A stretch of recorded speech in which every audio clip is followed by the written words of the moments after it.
Do you ever feel overwhelmed by the ever-changing world of technology? Tech It Out can help make some sense of it all. Breaking down geek speak into street speak, technology columnist, author, and TV personality Mark Saltzman covers consumer technology each week for every listener. Mark tackles the latest news, reviews, and how-tos to help you understand what's hot, what's not, and why.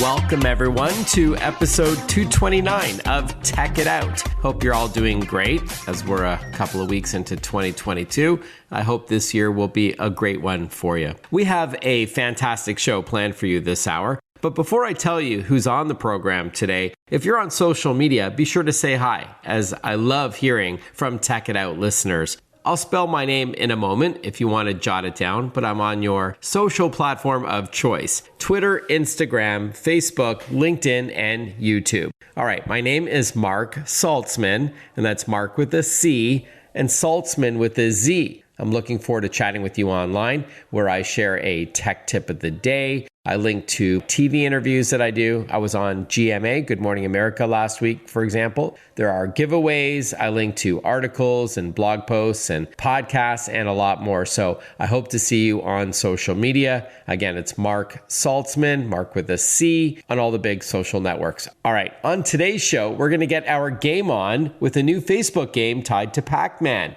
that you're going to want to hear about, as well as a fun mobile game called Pop-In, which is generating a lot of buzz. It fuses video chatting and casual gaming. And I'll be hosting a Pop-In event, by the way, this Wednesday, January 19th at 8 p.m. Eastern, 5 p.m. Pacific. I'll tell you more about that shortly. Also on Tech It Out, how to protect yourself from cyber threats in 2022 when I chat with Malwarebytes this hour. All of this and more on an all-new Tech It Out, powered by Asus for those in search of incredible, which I'll tell you more about shortly, but let's officially kick off the show with our first interview.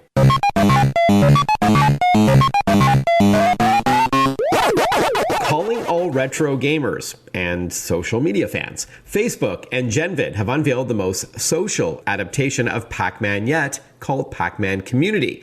And so joining us to talk about the new game, how it works, and explain what that social part is all about, we've got with us Jacob Novok. He's CEO of a company called Genvid. They've been on this program before. So good to chat with you again, Jacob. Great to speak to you again, Mark. Well, congratulations. Very exciting. I know you just launched the game Pac-Man Community. Before you talk to us about it, though, give us a bit of a Genvid 101. Tell us a bit about the company. Sure. So we're about 6 years old. We create interactive streaming tools and services that are used by platforms like Facebook and many others. You also help publish and produce games. So we produced Rival Peak for Facebook earlier this year, which we were on your show talking about earlier. Yeah. It's an interactive reality show.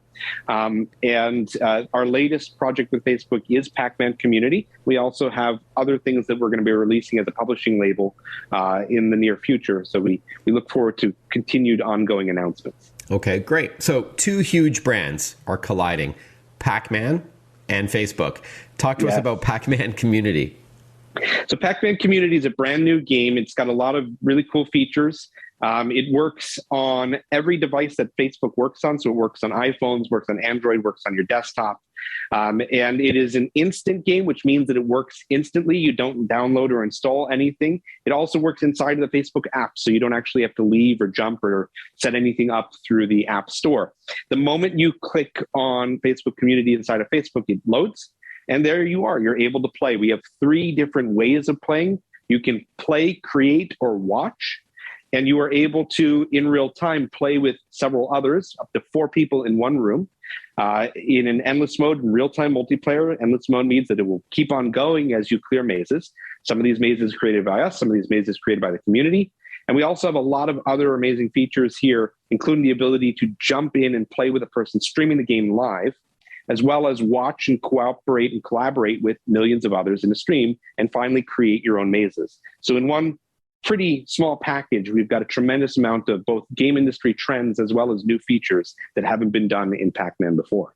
All right, so at its core, it's the same rules as the original Pac-Man from the early 80s. You want to eat dots and eat those power pellets, which reverses the chase. Those ghosts then become eatable. So then the yellow Pac-Man protagonist goes and eats them temporarily, and you want to clear those mazes and move on. And that's the same idea, but you're not just talking about the original game, the authentic single-player game, but more importantly, perhaps, is up to 4 people can play at the same time on these huge maps, right? Absolutely. So we've got real-time multiplayer, which means that you are collaborating with, but also competing against for points, other people. And these maps are brand new. Now, we have created some of them, as I mentioned before, but you, the players, can also go and build your own. You can build artistic masterpieces. You can build nefarious, very difficult to complete mazes. However you want to create your maze is up to you. We've got a very rich maze builder that is super mobile friendly. And we are expecting millions of mazes to be generated by the audience, allowing for anybody at home to try to challenge the rest of the Pac-Man community, hence the name. Mm-hmm. One thing that really appealed to people in the early 80s when Pac-Man debuted was its simplicity, right? There's no buttons even in that game, just a 4-way joystick. How do you play Pac-Man Community? Very similarly, you really just have to do up, down, left, and right. Now, you can do that on keyboard, or if you want to plug in a joystick into your desktop, can do the same there. But if you're on mobile, we've created multiple touch interfaces. So there is a swipeable joystick on the bottom right, and you also can just swipe anywhere on your phone, up, down, left, right, and Pac-Man will follow you. In addition, if you want to hold in a direction, he'll hold in the direction with you. So super easy to play, very, very touch-friendly. And also it works great on the go. So like I'm literally on a bus somewhere and I'm able to play over my LTE connection on my phone, and it's fantastic. It's instant and it's quick. We also set up servers in 8 different places around the world. So wherever you are in the US, in the West or East Coast, in Latin America or Asia, you're going to have a great connection to the game and be able to play it really fast. As a Facebook instant game, is it true you can also play inside of a messenger conversation or through your newsfeed itself? Precisely. So if you see the game inside the newsfeed, you just press the button and it loads immediately there. And if you're in Messenger, and that's also how those invite systems work. So if you're playing the game, you want to invite your friend, it's going to send them a Messenger notification. They press it and it opens up directly in Messenger. Awesome. We're chatting with Jacob Novok, CEO of Genvid. They are the folks behind Pac-Man Community, a new game for Facebook. It's an instant game. I talked about the simplicity of the game being one of the cornerstones of Pac-Man, but I think also the bragging rights. The leaderboard is so important for a game like this. How is that handled? So you could hold the high score for your country or even the world. That's correct. So Facebook is one of the biggest platforms in the world today. They have 2 billion plus users. And so I have to imagine that we're going to have some of the most intense leaderboards you have ever seen in Pac-Man. Think of it as almost the world's biggest arcade cabinet. So you have monthly rankings for people who are playing our standard multiplayer mode, but you also have the entirety of classic Pac-Man available to you here with its own ranking system. So if you just want to challenge by yourself, single player, those original 255 levels of mazes and see where you stack rank against the rest of Facebook, you can. Coming in the future, you're also going to be able to see your score relative to your friends and to other playlists as we set it up. And as you said earlier, Jacob, you can play against strangers, but you can also invite people to play as one of your 4 that you're playing with and against on a maze as well, if you just want to handpick who you're going to be spending some time with. How much does it cost to play? Most Facebook content is ad-driven, or Facebook is free itself, and I use air quotes because I know there's ads and all that that's paying all the engineers and all that. So how much does Pac-Man Community cost? And if it is free, how do you monetize it? Pac-Man Community is completely free. It's brought to you by Facebook, so it's a Facebook exclusive. So that's all you need to do. It's like one of their TV shows. It's just available to you as a Facebook user. Okay, got it. One day, maybe Pac-Man in the metaverse, perhaps? So Facebook themselves have been referring to the framework that we're using here, Play, Watch, and Connect, as a bridge to the metaverse. And indeed, if you look at the trailer for the game that they put out there, a lot of the effects and a lot of the tools that we're working with connect to some of their larger metaverse ambitions. Yeah. Obviously, the metaverse is not here yet, but the more that you are interacting with virtual worlds like the ones that we are creating here in Pac-Man Community, the closer steps we are taking toward it. Before I let you go, Jacob, with all the features of Pac-Man Community, what is your favorite? Is it the ability to create your own levels? My favorite is actually the watch stream, which we didn't get too deep into, but we've got these AI Pac-Man and AI ghosts that are being generated in 3D and are streaming live. And you as the audience member can just tap to help Pac-Man or tap to help the ghosts. And the reason that I like this is I'm a little bit busy. I'm usually on calls most of the day. And I love the idea of having ambient content where I can just kind of help chat, watch it, and just leave it on in the background. These are the kind of things that, as somebody who doesn't have much time to do a lot of real-time play every day, I really appreciate being able to be part of these experiences without having to focus on them.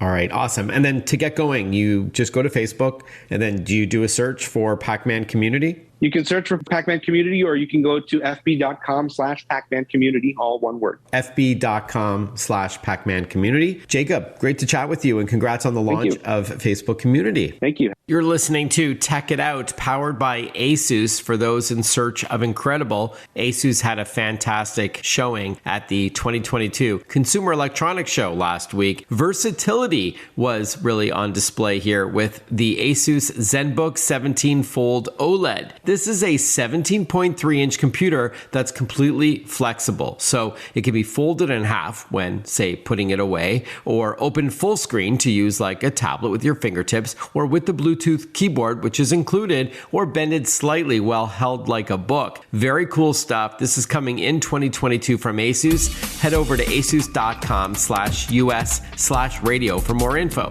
When we return on Tech It Out, how to protect yourself in 2022 from cyber threats, when we chat with Malwarebytes. Stick with us. We'll be right back. Listen to Tech It Out whenever you want. Find the Tech It Out podcast at iTunes or wherever you get your podcasts.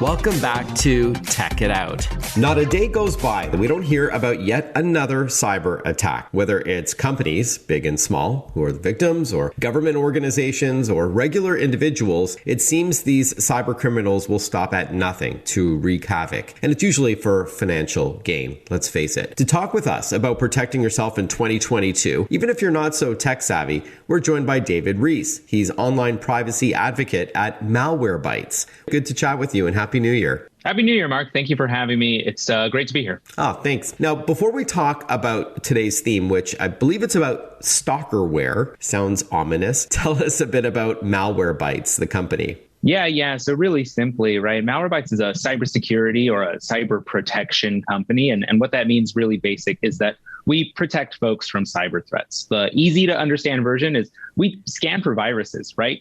Things that we all have a familiarity with, but a little more advanced. We also look out for behavior. We look for things that malware does. Malware comes in more forms than just a virus.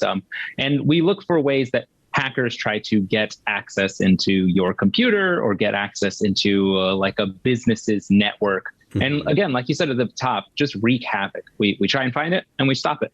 Okay, great. And of course, malware is short for malicious software, which can come in various forms. So what would you say separates Malwarebytes from other cybersecurity solutions out there? Obviously, there are a few. Yeah, one of the simplest things that I found is, honestly, it's just really easy to use. I think we've all been there where we're trying to find a solution to anything. And we're like, what do? We read all these reviews. Malwarebytes, from what I've used, I work here. It's simple. It's easy to understand. It tells you what they find. It tells you what they don't find. It's just constantly running in a good way. Mm-hmm. I always say the best technology is invisible. You know, it does its thing, but you don't know. And you can go about your business and you don't notice any noticeable slowdowns, and you're not getting these annoying sort of reminders that you've got this thing protecting you, but it's secretly, it protects its users. Very cool. All right. So let's now chat about the rise of stalkerware. What is that exactly? Yeah, stalkerware is a word that we use to describe malicious programs that can track your movements and your day-to-day life without your consent. So stalkerware is mainly a mobile issue. That means it's mainly a threat to cell phones, right? Mm-hmm. And with this type of program, a stalker can see where you are. They can read your text messages. They can use your camera and your microphone without your permission. Wow. They can record your phone calls and they can listen to them later. And they can also, of course, swipe all of your photos and videos. They can access them, again, all without your permission. It comes in many forms, but typically it's an app. It's an app that is not available on the Google Play Store or the App Store, but available directly from a website. Someone just downloads it from a website, and it is quite easy to install on a person's device. All they need is physical access to a device, and it can be installed in under 5 minutes, honestly. All right. So it sounds creepy. Having someone access your camera and microphone and photos and all that. But what's the point of stalkerware? Are they going to then try to extort money from you, like ransomware, and say, hey, if you don't pay me, I'm going to share those inappropriate websites you've been visiting to everybody in your contacts? You know what I mean? That's an excellent question. I'm so glad you asked it, because the sort of threat here, right, is we see it happening more in situations of domestic assault, domestic abuse, partners who are abusive of their survivors. And so it is a way to maintain control on another person's life. It's a way to find out something that someone shouldn't know and to use that information as power, right? To say, I know you were talking to so-and-so. I know you didn't visit your sister. You actually went to X location. I know you've been looking at these websites. Why are you looking at these websites? It is, again, very serious, and it is used. It has been recorded in cases, again, of domestic abuse. Yeah, I can see that. And what groups are most vulnerable? Yeah, so for Stalkerware, we have seen, like I said, many recorded cases of this being used in cases of domestic abuse. We see it time and again, domestic abuse survivors telling us that they suspect this is on their devices, or we actually work with domestic abuse networks. So the National Network to End Domestic Violence, they have folks there who are well versed in this, and they understand this, and they say they get reports on this constantly, right? And this is because, David, sorry to cut you off, this is because you need physical access to that phone. This isn't remotely installed. So that's where you're saying like a suspicious spouse is going to do this. And is there a way to, I know you can sideload a program or download a program onto an Android device that's not from the Google Play Store. You may have to enable something or disable something in your settings in order to do so. But isn't this harder on an iPhone? It is harder on iPhone. I'm glad you pointed that out. The threat of stalkerware that we see most often is against Android devices. It is simply because of the way these devices are built and the operating systems behind them. When it comes to remote threats, we actually did a report on the demographics of cybercrime, where we asked 5,000 people, what have they been subjected to when simply browsing online, when simply using the internet. So this extends far beyond stalkerware. We're looking at things, has anyone lost money? Has anyone gotten a suspicious text message? Has anyone had their social media accounts hacked? And we found broadly here that women felt the least safe and the least private online. And that is because they experienced cybercrime at a different level. 46% of women had their social media accounts hacked compared to 37% of men. That's a pretty large difference right there. And we also found that Black individuals, indigenous populations, and people of color also reported feeling less safe online. And they also experienced different types of cybercrime. So having their identity stolen, we saw a higher percentage for them than their counterparts. That is some of the stuff we found in the Demographics of Cybercrime report. We're going to continue chatting with Malwarebytes when we return on Tech It Out. Stay with us. Want to follow Mark? Google him. Mark with a C and Saltzman with a Z.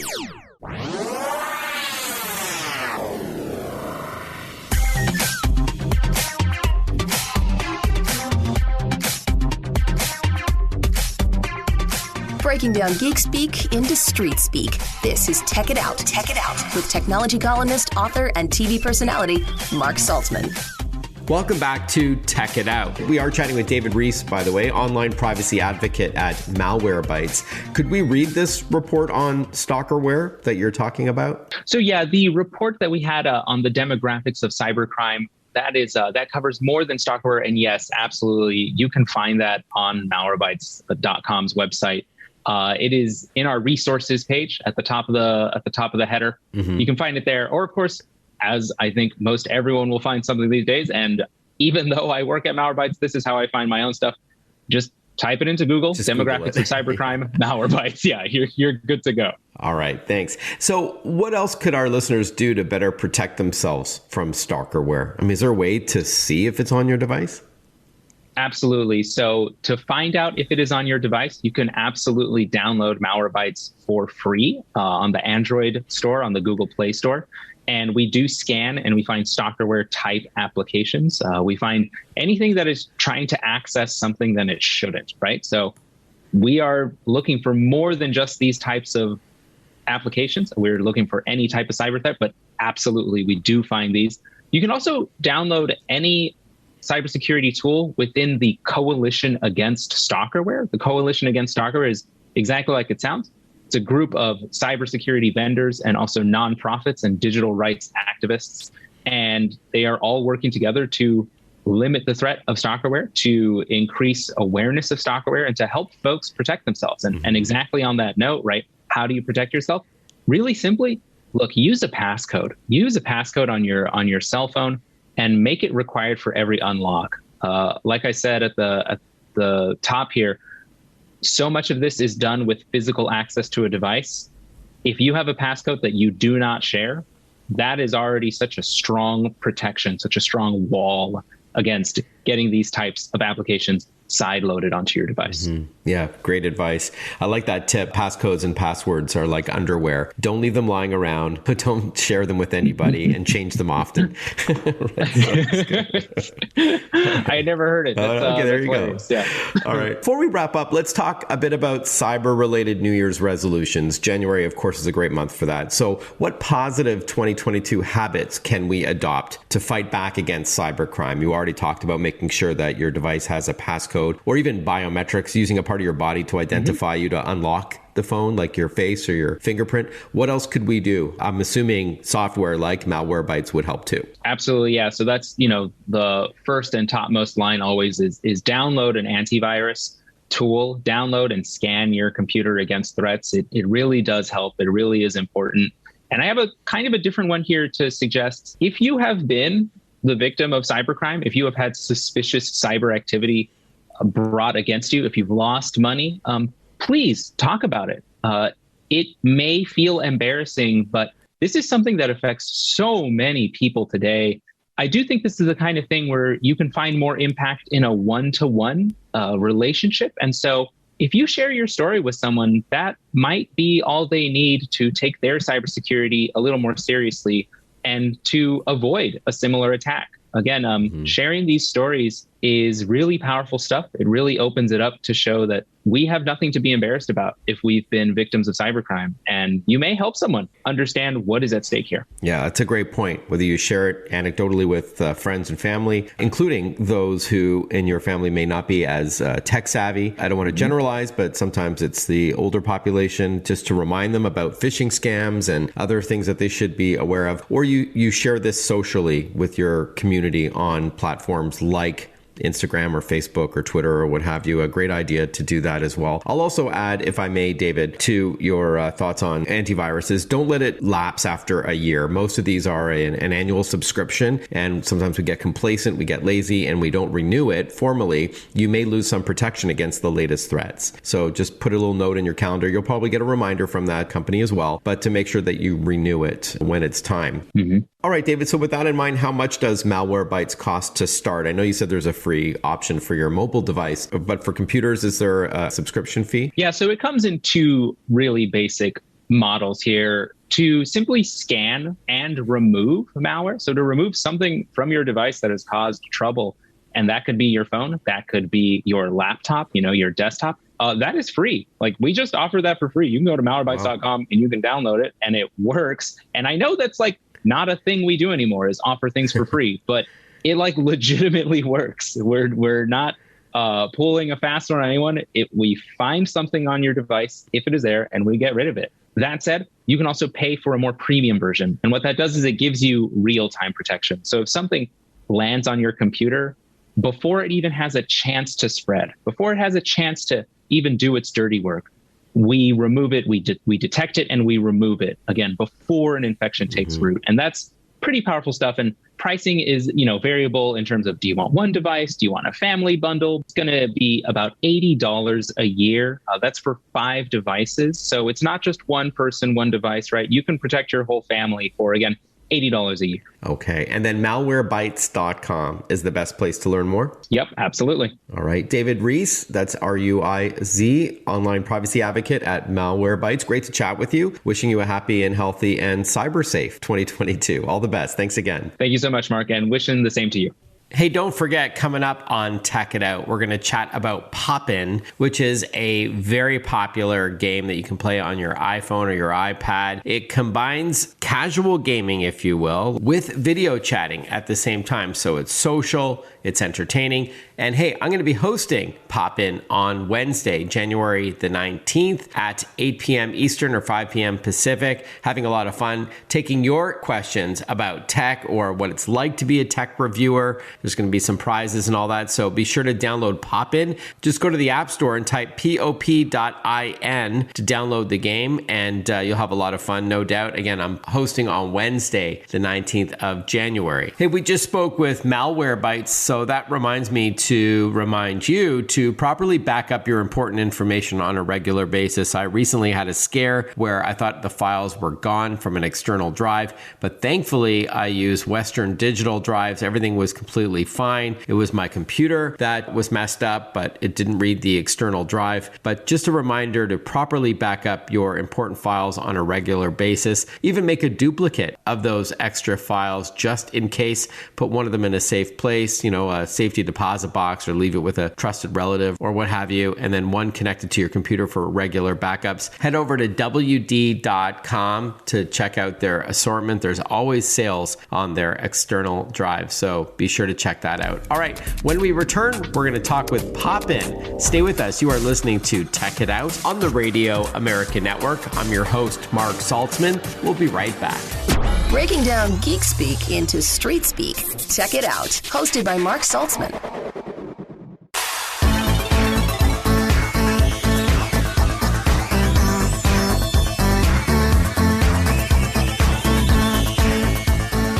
Welcome, everyone. You are listening to Tech It Out, brought to you by Asus, creating technology for today and tomorrow's smart life. Asus, for those in search of incredible. Visit asus.com/US/radio for more info. That's asus.com/US/radio. Staying connected with others has never been more important for obvious reasons. And what if you can make new friends and be entertained at the same time? Well, an app called Pop-In aims to do just that. Joining us to chat about Pop-In, which is pop.in, and that's the website too, we've got with us Alex Kruglov. He's CEO and co-founder at the company. Hi, Alex. Good to chat with you.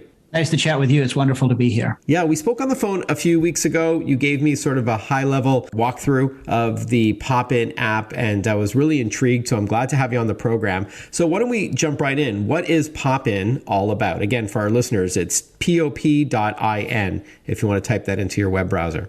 Absolutely. Pop-In, simply put, is a place to make new friends and then spend high-quality time with them. It's essentially a portal into an alternate reality where you can have positive, welcoming, kind experiences online with other humans. The way we do that is by holding events on a multiple times per day basis where people get together.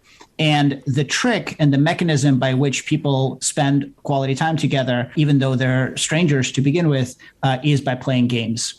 So Pop-In is a place where there are multiple games that are played by folks as groups. We match them up. They get together in a group, they say hello to each other, and they start playing. And the game is a lot of fun, but it's also an icebreaker and an easy way to get to know others without the awkwardness of a traditional video chat. All right. So Pop-In is both a video chatting platform and a casual gaming app as well. Is that fair? So you're playing casual games like a card game. Maybe we'll get into that in a moment. But at the same time, you see who you're chatting with, and it's not designed necessarily for friends. These are strangers who you are connecting with to hang out online. That's right. They start out as strangers, but very quickly you kind of realize that you're making new friends, and sometimes you develop very, very dear, warm relationships with them. It is exactly that. It's a combination of a video chat app and a casual game app. And the games to us really are a mechanism for better, higher quality togetherness amongst people. And especially among strangers, that's a difficult problem to solve. There are plenty of chat rooms, there are plenty of video chat experiences, audio chat experiences, but it's very difficult to get people together and to sort of get them to jump in with each other and have a high quality experience. And we have found that group games, specifically synchronous games that people play together in groups of 4 or more, are a really magical way to break the ice and to ease them into these experiences where, without necessarily having to say much, a few minutes in, all of a sudden people know each other's pets' names and their favorite coffee shop. And let's say you really get along with one or more of the folks that you're chatting with and playing games with online through the Pop-in platform. What if you want to connect with them again in the future? Is it always randomized who you're chatting with, or can you actually set up something within the app? It's not. It's absolutely it has elements of a traditional social networking platform in that you can create friendships, virtual friendships with each other. And so we have 2 core modes. So I referred earlier to our mode of daily events where large groups of people get together, they get paired up and they start playing with each other. But we also have the more traditional social mode where you, Mark, can go into the app anytime and then ping your friends to say, hey, I'm over here, come play with me. And you may end up playing with new people that you haven't met before, but you can also play with a group that are either your friends from wherever you live, or friends that you've made on the app that you are now coming back and playing with all the time. And that's what we're finding. We're finding that people are making long-lasting, close friendships that last months. And we've seen multiple vacations that people who have met on Pop-in have taken together, especially in this world where restrictions are starting to ease up a little bit. Wow. That's pretty neat. All right. So it can be open or closed. It's up to you. And then the games that you play, I think you also have a choice of. So could you talk to us about what kind of games you're playing, how many are on the Pop-in app, and what your expansion plans are like into next year? Absolutely. Right now, live on the app, there are 4 core games. Those games, 3 of them are very familiar to you. Or to most people. Spades and Hearts are card games that you play in groups of 4. We have a game called Liar's Dice, which some people who've seen the movie Pirates of the Caribbean might be familiar with. It's kind of like a poor man's poker, played with a set of dice that are rolled in each round. And then we have a game that we call Pop Quiz. POP.quiz, just to sort of riff off of our name. Yeah. And that is kind of 3 games in one. It's got a more familiar trivia game that's part of it. And then we have 2 other modes. One is called Majority Rules, which is kind of similar to what kids are used to with Kahoot, where people are kind of voting in real time, and whatever the majority votes for is the right answer. There's a mode called Spotlight, where somebody's in the hot seat, they answer the question, and whatever they say is the right answer. So these are kind of like modern twists of the traditional multiple choice trivia mode. Got it. And then to answer your question about our roadmap, we intend to release a new game every month or so, potentially even more frequently. And we'll be getting into multiple categories, ranging from crossword puzzles and jigsaw puzzles to very, very silly, simple games where, you're popping bubbles and stuff like that. The goal is to constantly invest in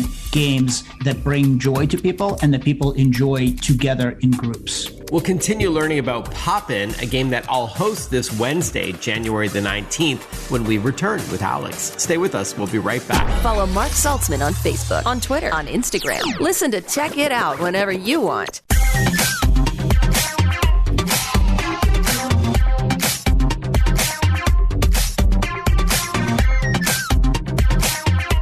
We are chatting with Alex Kruglov. He is CEO and co-founder of Pop-In.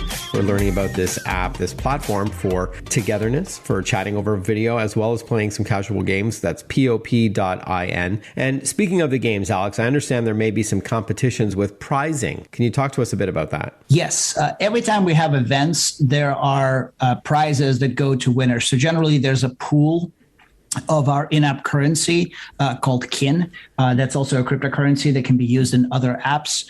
And the top 1, 2, and 3 receive a meaningful share of the prizes, but everybody who plays gets a small amount, gets a small prize.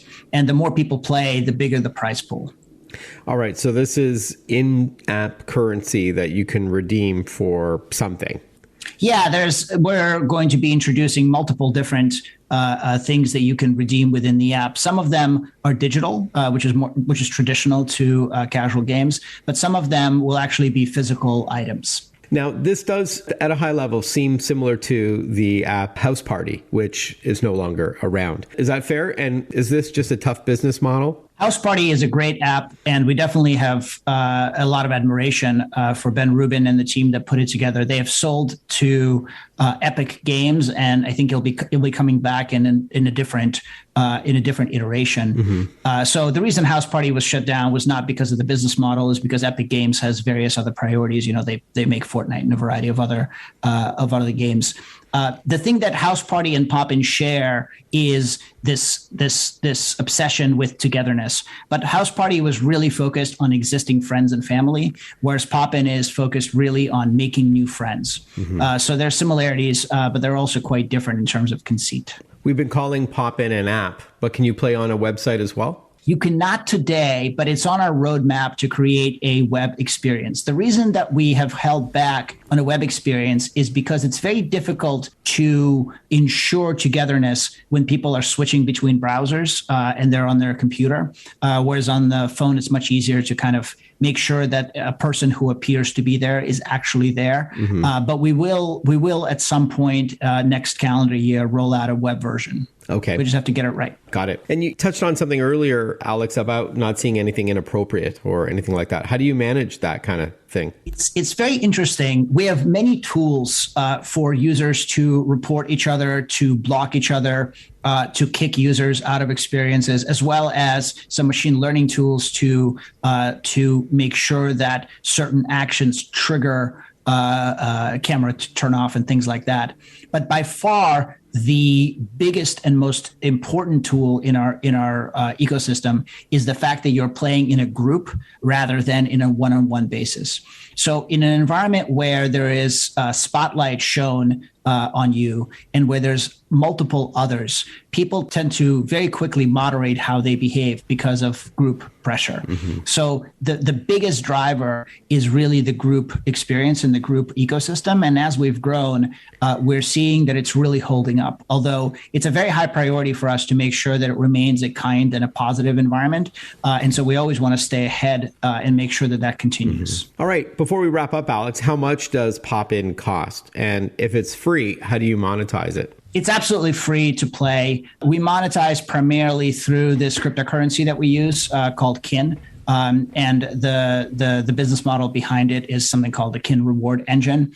Over time, we are never intending to charge for the app, but we may introduce some premium features where people will be able to join a membership and participate in some of those premium features. But the app will always be free for general users. All right. So you just do a search at the Apple App Store or Google Play for Pop-In, which is pop.in. Or just go to the website. Pop-In is not just our name, it's also our website. So if you go to pop.in, you'll see very prominent links for how to download on either iOS or Android. Okay. So don't do it on a computer. Do it on a phone or a tablet. pop.in, or again, you can go right to the App Store if you prefer. Alex, great to chat with you. Congrats on the launch of Pop-In. It sounds really fun. I can't wait to try it for myself. Thank you so much for having me, Mark. In fact, I will be hosting the Pop-In game this coming Wednesday, January the 19th at 8 p.m. Eastern or 5 p.m. Pacific. They graciously asked me to host the event. I'm going to not only play with everybody in video chat, but answer your tech questions as well. It's kind of like a bit of an AMA. I don't know if you're a Reddit user, but AMA is Ask Me Anything. So you can ask me about what it's like to review gadgets for a living, hosting Tech It Out, writing for USA Today, appearing on GMA and CNN and all that. So love to answer your questions and have a lot of fun with you. So please say hi and join on Pop-In this Wednesday, the 19th of January at 8 p.m. Eastern or 5 p.m.